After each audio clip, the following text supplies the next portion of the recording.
Dosa, ada dosa tertentu kalau dikerjakan efeknya merata. Nah, efeknya merata, terutama dosa-dosa besar. Kalau dosa-dosa besar dilakukan, maka efeknya bisa merata. Misal dalam satu komplek ada 15 rumah, tapi ada 2 rumah pezina. Lebih banyak yang baik. 13 rumah orangnya baik-baik, tapi yang 2 rumah ini pezina. Tiap hari gonta-ganti pasangan. Selama 13 rumah itu tidak meluruskan, tidak mengingatkan, maka kalau terjadi sesuatu di komplek itu semuanya kena. Semuanya kena.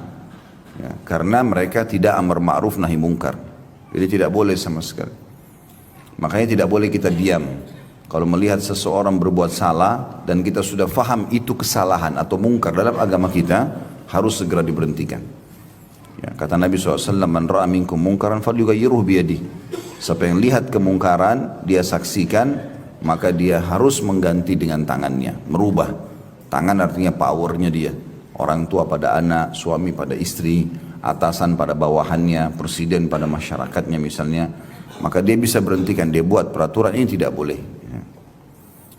Fa in lam yastati' fa bilisani, kalau dia tidak mampu dengan tangannya, tidak punya power, maka dengan lisannya nasihati.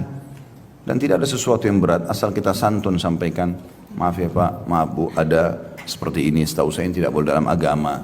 Misal, fa in lam yastati' fa biqalbi, kalau tidak mampu maka minimal dengan hatinya. Wa dzalika adhaful iman, dan itu selemah-lemah iman. Minimal orang mengatakan, ya Allah berilah hidayah, ya Allah hilangkan, itu minimal sekali. Tapi kalau ini sudah terjadi, walaupun minimal, maka ini sudah cukup untuk membuat azab Allah merata tidak datang. Yang datang hanya kepada pelanggar saja. Tapi kalau kita diamkan, kita ingin sendiri masuk ke dalam surga, nggak mau tahu tentang kita nggak sholat, udahlah biarin aja nanti masuk neraka. Ini bahaya, karena kita dianggap pelanggar di sini. Melihat orang berbuat salah, perbuatan ahli neraka, tapi dibiarkan. Di dalam sebuah riwayat Bukhari yang lain, Jibril alaihissalam pernah diperintahkan Allah untuk menghancurkan satu negeri. Allahu a'lam negeri itu di mana, tapi yang jelas begitu riwayatnya. Kemudian Jibril berkata alaihissalam, ya Allah sungguhnya di kampung itu atau di negeri itu ada hambamu fulan, orang saleh, satu orang, saleh dia.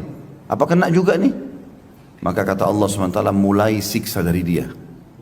Dia dulu mulai kamu siksa. Karena dia tidak pernah meluruskan kemungkaran-kemungkaran itu. Jadi hati-hati, ya.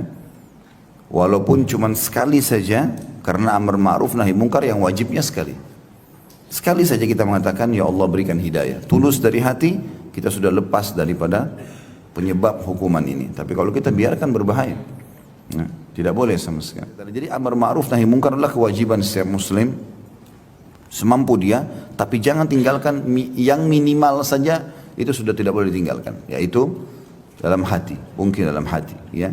Karena kalau tidak, kalau azab Allah datang berbahaya, akan merata, ya.